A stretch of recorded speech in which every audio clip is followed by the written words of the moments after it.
Hey everyone, welcome to episode 19 of my podcast, Is Breakfast Included? Now today on the podcast, I sit down with Neil Swanson. Now Neil's a guitar player based out of Dallas, Texas. He's played with the likes of Dave Stewart of the Eurythmics, Orianthi, Richie Sambora, and is currently playing in the band Vexed, featuring Tommy Vexed, formerly of Bad Wolves. Now Neil tells us a few stories about his early days playing locally in bands and what got him to that next level. I'm going to let him tell you all about it. Check it out. All right, man. Introduce yourself. Yeah, this is Neil Swanson, guitar player, producer, songwriter, dad, blah, blah, blah, all the good stuff. Right on, man. Like I said, first of all, I want to thank you for doing this, man. And I just got a few questions for you, man. Really, you'll do all the talking. I'll ask the questions, and then you fill the time up however you please. Sounds good. Let's go. Man, let's get this out of the way. When did you start playing? What age did you start playing guitar? You know, I started probably around 14. My sister got an acoustic guitar for Christmas one year, and it went straight in the corner. She never touched it, and she just had a lot of other interests, I guess. But I would sneak in there and play it, and my parents took notice, and they're like, hey, maybe we should get Neil a legit guitar, and they were very supportive, and that was it. You know, I just kept on from there. There was never a time when I didn't do it once I picked it up. Cool. And when you started playing, was there a certain guitarist that you kind of looked into that they got you to the catalyst for you to start playing? Right. You know, I think some of the first guys that I remember influencing me, I've always been a huge Ozzy fan. And I remember like Randy Rhoads being one of my main, like first guys I was real into. Also like all the early thrash metal, like Megadeth, Metallica, things like that. That was all kind of my first introduction to music. I remember my sister would always have like these heavy metal boyfriends, and they'd always bring me like tapes, like check this out, dude. And I'd listen to it. Like, wow, it's so cool. Right on, man. Well, once you got into it, did you lean into anything else? Like, were you introduced to any other type of guitar players or music that you kind of took influence from? You know, early on, it was all rock and metal. But then in high school, I started getting into like really into hip hop. And I actually played in several like hip hop and rap groups, which really forced me to get out of my comfort zone. And I had to learn how to play a lot of different styles and things. And I bitched and complained the whole time because it wasn't like I didn't get to shred. But then once those bands kind of folded or broke up or went away or whatever, I remember realizing, and I made phone calls apologizing to the guys like, hey, I'm sorry I was complaining so much. I actually really learned a lot from doing this. But, you know, after I did the hip hop stuff for a while, I think, you know, you just want to get back to your roots and why you started out. So I kind of went back to rock music. So I play a little bit of everything, but my heart's always mostly been in playing rock on guitar, I think. Right on, man. And what was, how long were you playing before you started your first band? And what was it called? Yeah, right. I think my first band was with a group of buddies in high school. You know, I was probably like 15, 16, and we started a band that actually went on to do pretty well. It was called Tech 3. It's like a Tech 9, but there were three of us, and it was rap metal. That's when like rap metal was really happening, and we did really well. We were selling out, you know, clubs in Dallas. Like there's this place Trees, which everybody from the Dallas area knows about, and we were selling it out. We were bringing 400 and 500 people in, and we started getting big label interest and everything. And then our singer got in some legal trouble and had to sit it out. He had to go away for a while. So we had street cred, but no band. Yeah. So that's my first band experience. Yeah, it was pretty rock and roll. We went hard, you know, and it's the only band that I can recall that I've ever been in that was like a band. Like, and what I mean by that is like, we were all equal parts. We wrote all the songs together. It was like how people think bands work, you know, like we were all buddies. We started a band together from scratch, and yeah, it was really fun. Good memories. Right on, man. And then after Tech 3 dissolved, was there anything else after that? Yeah, after that, it was kind of like I did the hip hop thing, which was, it was like members from other bands from that scene. You know, it's like everybody just sort of got a little incestual with the projects, and, you know, as you network, as you grow, you know, everybody just starts trying things together. And trying to find chemistry with people. So I did a group called One Up for a while, and then I moved on to play with another Dallas band called The Vanished for a little bit, which ironically vanished. And then, but these were all in the Dallas Fort Worth area. These were bands that were well known and did well. But at some point, you gotta branch out, get out of your local scene, and I guess I was lucky enough to do that at some point. Yeah, yeah. So around what year was One Up and that these other projects? Oh man, so the One Up thing started happening like early 2000s, like around 04, I think 04, 05, and we did a bunch of two things we did that were interesting. One was it was like a full band hip hop, which at the time, I'm not saying we invented anything, but there weren't a lot of groups doing like live band hip hop at the time. And we would play with groups like Bone Thugs and Harmony and 3-6 Mafia. And the audiences we had mixed reviews. Like the girls loved us, but that made the guys hate us even more. So we got some hate. And, but one thing that we also did that was interesting was we did a bunch of like USO tours. So the government would fly us around to, all these different countries to play for US troops stationed everywhere. And man, we got to go some cool places that normal tours don't go. Yeah, it was really great. And like, you're doing something that's positive and, helps guys to get a little taste of home. And plus they treat you well with the travel, they pay well, and it all worked out. It was pretty cool. Good experience. Right on. Well, man, you've made your name in the last few years as like a sideman, but this all started for you by entering a guitar playing contest, right? Yeah. I'd say on the bigger scale, like I mentioned earlier, like doing more than your local scene. Yeah. That was it. I saw a Guitar Center contest. It was the Steve Vai Sessions contest, and you just entered a video of yourself playing. I guess they had a bunch of backing tracks of his with his lead guitar stripped out, and they're like, "Here, do your own version." And I entered that, and they picked like a handful of winners. I think it was like 10 winners from around the U.S., and I was one of them. And they flew me out to L.A. to do this whole sit down with Steve Vai, which that guy growing up was one of my big guitar idols. So that was that was huge bucket list thing for me to even be noticed by him. But he was very cool, and I did that and thought, wow, that really worked. That paired me up with one of my idols. So I noticed Sam Ash Music had another Steve Vai contest, which I ended up winning and afforded me the opportunity to open for Steve. And I saw him after the show, and he remembered me, and we talked a little bit. I just started seeing him around at things, and it was kind of cool to have like, oh, this guy knows who I am. And then after that, internet contest. This is my thing. So then I entered another one. And this was really the one that kicked things into high gear for me. It was a contest called Be My Band. And it was, the idea was that it was going to be a pilot for a television show, like a reality television show where they take ex-artists. In this case, it was Orianthi from Michael Jackson and Alice Cooper and everything. They put a band together around her from around the world. So I won the guitar spot. And then they had like a bass player from Luxembourg, a drummer from, was it like South America? And they had a keyboardist from Italy. So everybody was from all over. And they all thought it was cool that I was from Texas. Like, oh, you have a horse the whole day, Where's your hat? Yeah. So I told them I left it at home and my horse was fine.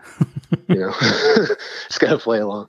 But that was cool. And they like I said, they paired us up with Ori, and we did the show, but it didn't work for reality TV because everybody got along great. So there was no drama, so it didn't really work for reality TV. But and after the show, it was kind of like, hey, thank you very much. That was fun. Good luck to you. I'm like, okay, well, guess nothing's going to come out of that. Did they want a lot of like band fights and like gotta get a lot of that?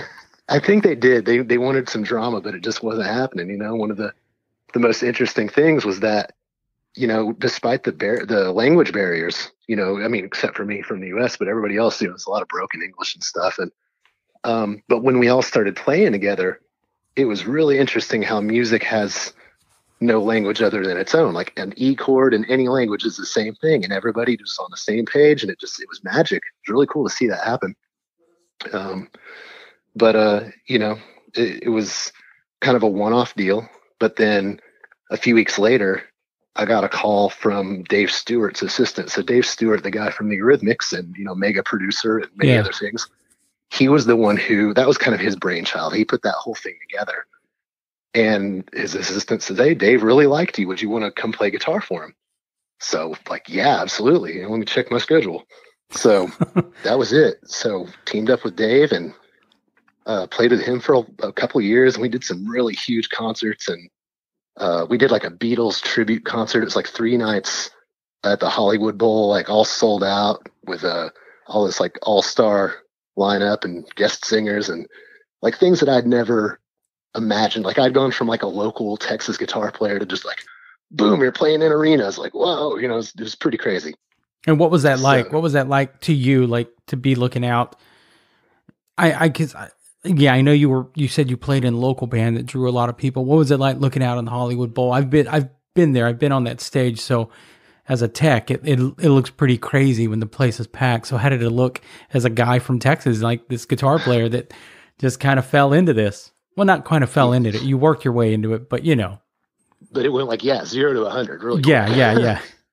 Yeah, and it was interesting because, normally how a rock concert goes, the house lights go down and the stage lights come up and you run out on stage and you start rocking. But this was different because they made us walk out on stage and stand there for 5 minutes before we played while the MC of the show, I cannot remember this gentleman's name, but he was the same guy who introduced the Beatles in 1964. Oh, wow. He came out and it was cool. Yeah, very nostalgic and authentic. And he came out and did like a whole monologue about the Beatles and introduced Dave and everything. And so, I expected to run out there and just start playing, but we go out there and we stand there perfectly still and silent for 5 minutes and everybody's staring at us.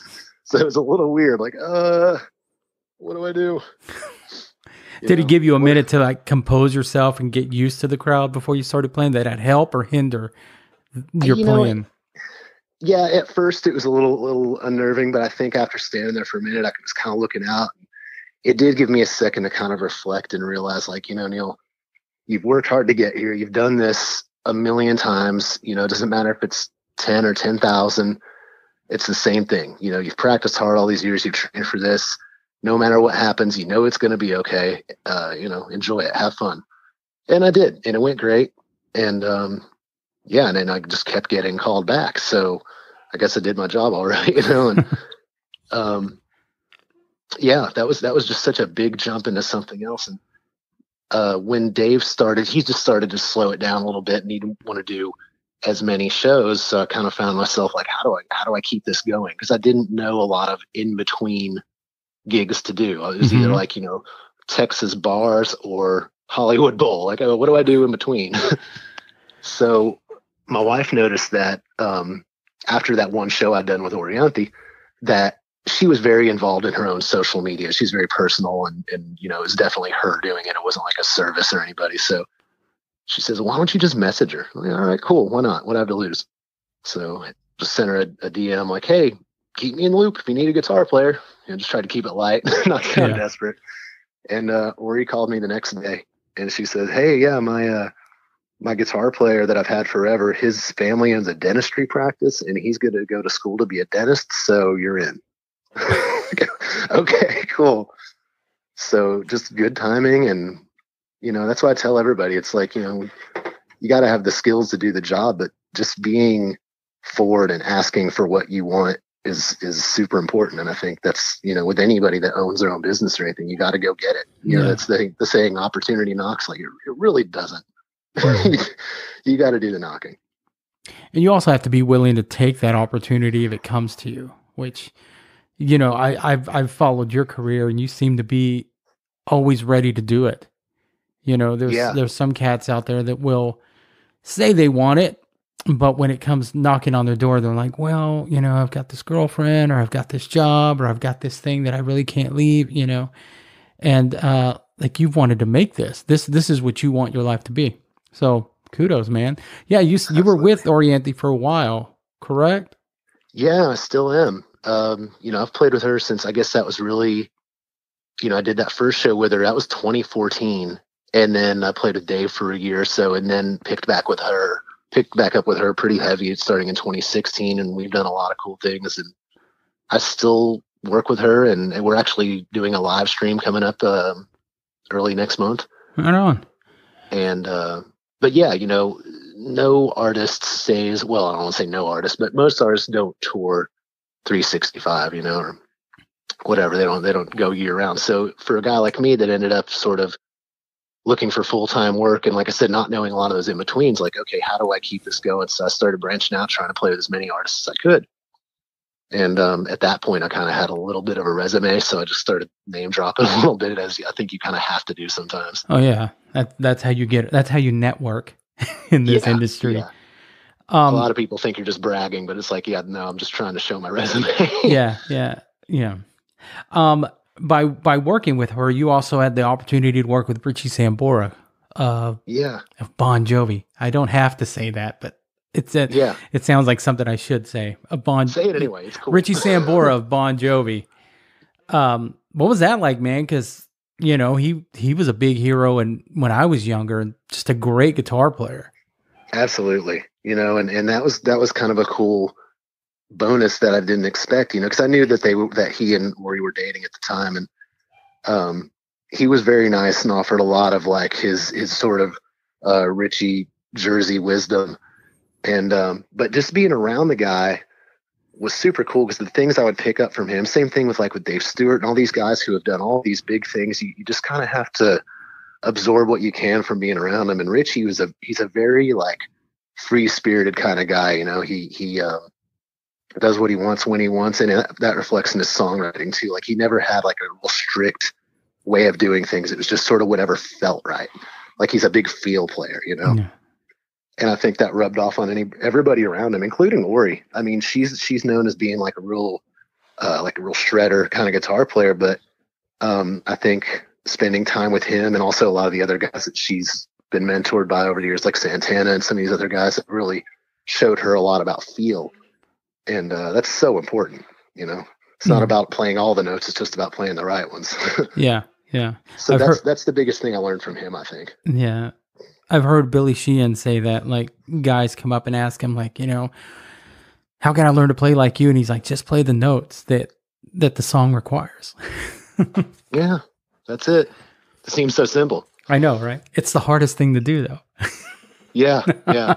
I tell people that sometimes the best guitar parts I think that I write are when I'm not holding a guitar. I try to hear it in my head first, what sounds right, before I pick up a guitar and play what feels right, what's comfortable. So just go with how it sounds, because the ultimate goal is to how the listener perceives it, not how you feel when you're playing it. Yeah. Well, how would you describe your playing, Neil? What style would you describe? I've seen you play live, so I know what I tell people when they ask me about you, but I want to hear how you describe your style. Oh, that's interesting. Yeah, it's funny because sometimes people will say, "Oh, you kind of remind me of this guy or that guy," and I'll be like, "Huh, funny. That's not something I ever set out to sound like." But maybe sometimes my take on it, my perspective on something, just kind of came out that way. So, I always try to be, as a guitar player, I kind of see myself as somewhere in between a technical player and a field player like Richie. I'm all about guys like Steve Vai and all that kind of stuff, and even the new school guys like Tosin Abasi and Plini and all these guys that are really amazing technical players. But I also always want to have the ability to just milk 2-3 notes and have it still have the same weight, have that same sort of heaviness. So I don't know. I guess if I had to describe myself as a player, I'd try to say balanced, but but aggressive. I really like to put it all out there 110%, no matter what I'm playing, even if it's an acoustic thing. I like to have it, I try to make it all very important. Whatever notes I'm playing, whatever songs I'm playing, I try to make it really count, whatever that means. Yeah.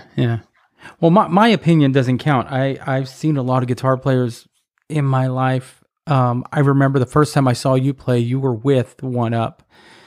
And then after that, I saw you play, I think it was a cover band called Red Leather. Yeah. For a while. I did that for a while, the 80s thing, yeah. Yeah, I remember walking in one of your shows and hearing you play, and then me thinking to myself, oh, this guy's just another shredder. And you hit this note, and I thought, nah, he's not just a shredder. This guy knows what notes to play. In my head, that's what I was thinking. So, yeah, I've always thought you're a feel player with all all the fucking licks, man. You know? Thanks, dude. Yeah. So, Yeah, that's it. The balance, right? Just trying yeah, to have all the feel, but yeah. Paul Gilbert, I think, embodies that yes, in yes, my eyes. Paul Gilbert embodies he's got all the licks, but man, he knows what notes to hit. His phrasing is just amazing to me. mm-hmm. That's my opinion, everyone. Yeah.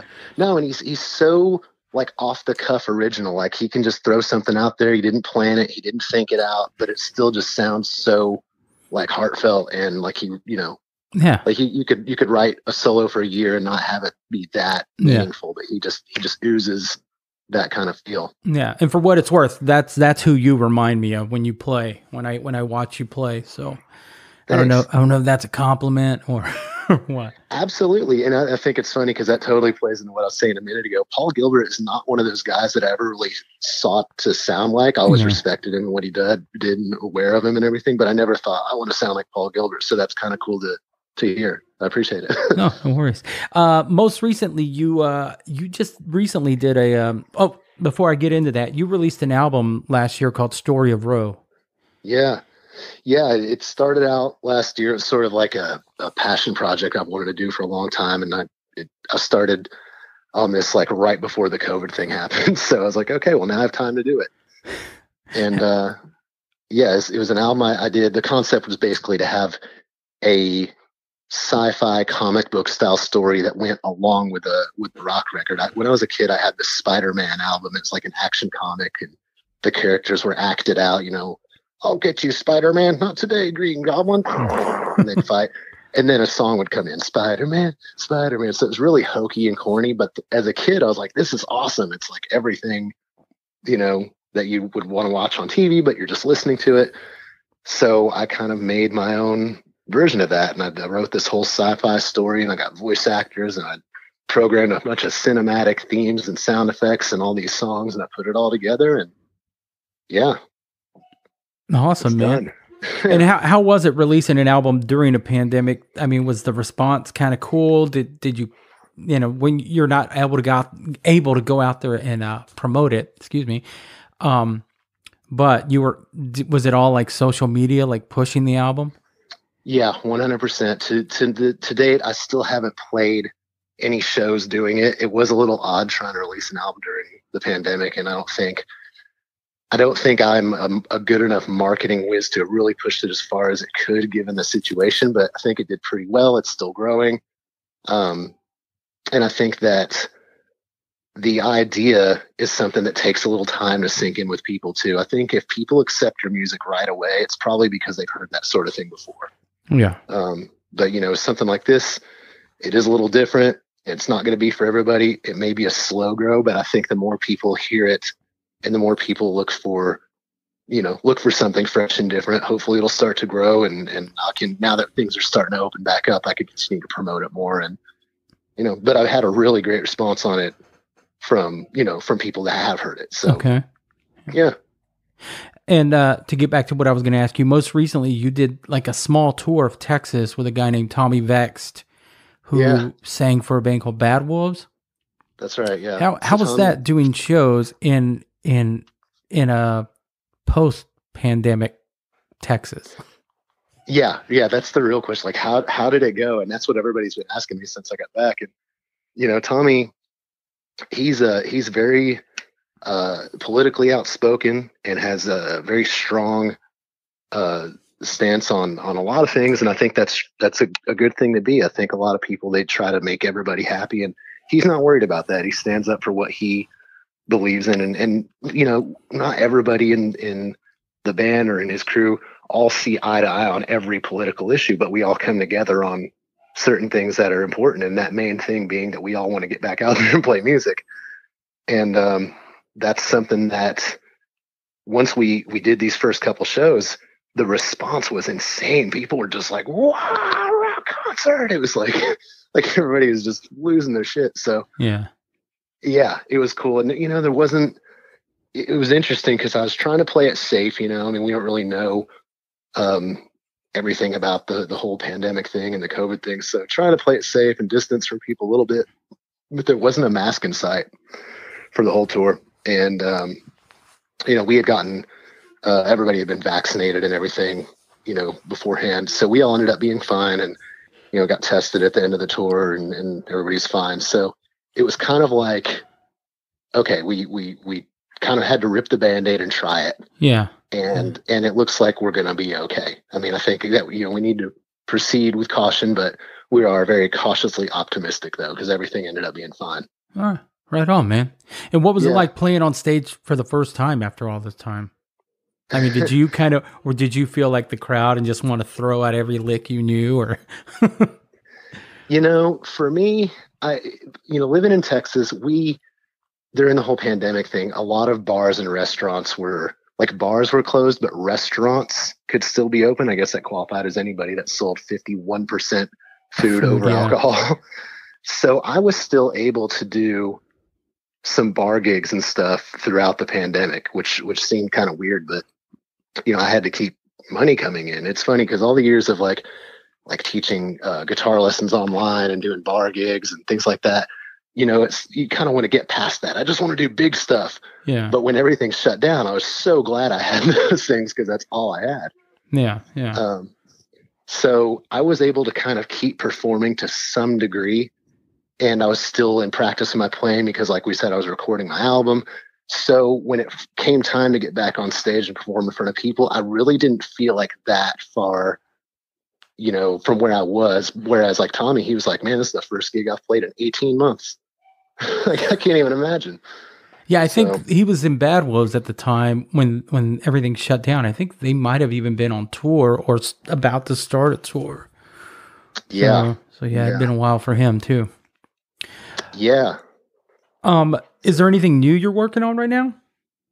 Mostly, this thing with Tommy, a whole new chapter for me here, and I'm not sure where it's going to go. I'm very, very, hopeful and positive about it. I mean, we've got a lot of things coming up in the summer that are being booked, and and I know Oriente's got a lot of things coming up as well. So those are kind of the two artists that I'm mostly working with right now. I always like to keep my options open if anything happens. If Ozzy lives another 100 years, or if the Foo Fighters need an 8th guitar player, just whatever, But it's been cool doing the hired gun thing for that reason. Like, it's so cool being able to play with so many different people. And there is part of me that would like to end up at like a home base. Like, this is your job and this is where you stay, and you can invest everything into it. But until it becomes clear what that is, it is cool to just jump around and play all these different types of music. Like with Oriente, we do a lot of like classic rock and sometimes pop stuff. But Tommy's stuff, we're playing like these 7 strings and like drop G. It's like super heavy, So it's different, and I like all these different flavors I'm getting. So right now you're content doing what you're doing, but you can see down the road you being part of something. Yeah, I mean, you're part of something now. I don't mean it to make it sound like that, but you know what I mean.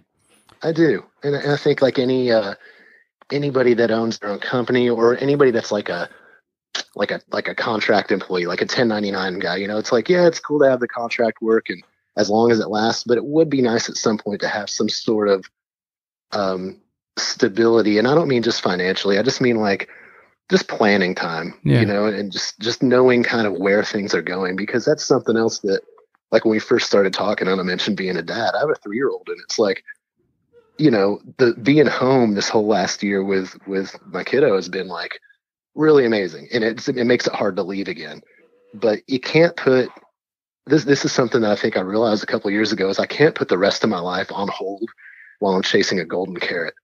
Yeah. You may never catch that carrot, but life goes on. So I decided, have a family and do these other things. And it would be nice to have a gig or a job or whatever, to where I could plan ahead and kind of know where I was going, so I could plan around like family time and things like that. So, it's a good attitude to have in this industry. I see it more and more. It's funny, when you tell people you're a musician for a living, they just automatically think of like The Dirt, the Motley Crue movie, Yeah. It's not really like that. In fact, nowadays it's so blue collar. Like, everybody's hardworking and they show up on time and they're prepared. I mean, not everybody, but you know what I mean? There's more and more of that. I refer to backstage as Game of Phones. Yeah, it's so true.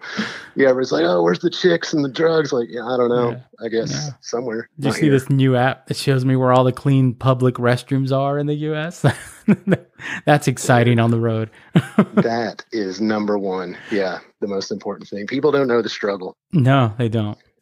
Well, man, this podcast is called "Is Breakfast Included?" And if breakfast was included, Neil, man, what would you have right now? Waffles, chicken and waffles. My man. Yeah, it's a very Southern answer, but yeah, that's it. Got to get that protein in, got to get the business in, but I like the sweets. Yeah, the carbs. Where can people find you on your social media? On Instagram at Neil Swanson. Also, I have a website, neilswansonofficial.com. And you can also find me on Facebook, Neil Swanson Official, and on TikTok. I'm on everything.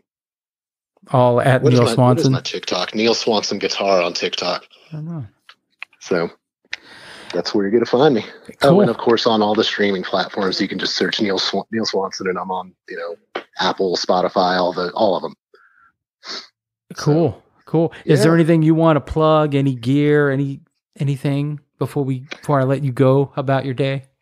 Yeah, I mean, I guess, that being said, like I am lucky enough to have gotten to a point to where I have some pretty amazing sponsors, and being that a lot of the people that follow me are guitar influenced or even musicians or whatever, I will throw out there that I'm super thankful to have companies like Charvel, who's part of the Fender family. So Fender, Jackson, Charvel, Gretsch, all those great brands. I'm happy to have them sponsoring me, and also Boss, Roland, Orange Amps, Seymour Duncan, Ernie Ball, Jim Dunlop, Inky Cases, Neural DSP plugins. I mean, I've got this slew of great sponsors that I'm super lucky to have. So they've all been instrumental, pun intended, in keeping me rolling. Especially like with when you're at a point to where you're being seen enough to where companies want to work with you and sometimes give you artist discounts or even free items. That really helps, especially when you have a family. What used to be my guitar budget is now largely a family budget. Yeah. So yeah, dude, that's a cool thing. So I'm very thankful for all the support I have, and I really couldn't have done any of it. And I know I sound like I'm giving like a Grammy speech, but I really couldn't do it without my my family and everybody that supports me while I'm gone. Because when I leave, my wife's here taking care of everything. Yeah. But she's such a strong part of what I do. Like without her, I'd be a guitar player and living in a 1-bedroom studio with a TV, and that's it, Yeah. And she's really helped to direct my talent. I feel kind of like when I look at Ozzy and Sharon, like Ozzy's clearly talented, but Sharon really like kind of took it by the reins and like, okay, here's what we can do with this. Yeah. And she knew exactly what to do with them. Yeah. And I don't mean to discount myself. I mean, I'm a hustler. I work hard. I know what I want and what I'm doing, but she has been huge in what we do here. So. Well, right on. Well, more power to her too. Yeah.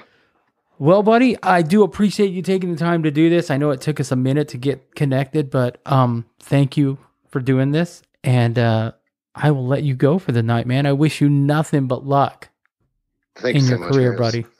Really nice of you to reach out and give me a chance to talk about this story, because it has been quite a road, and it keeps going apparently. So it's a lot of fun. Personally, I don't see it ending anytime soon.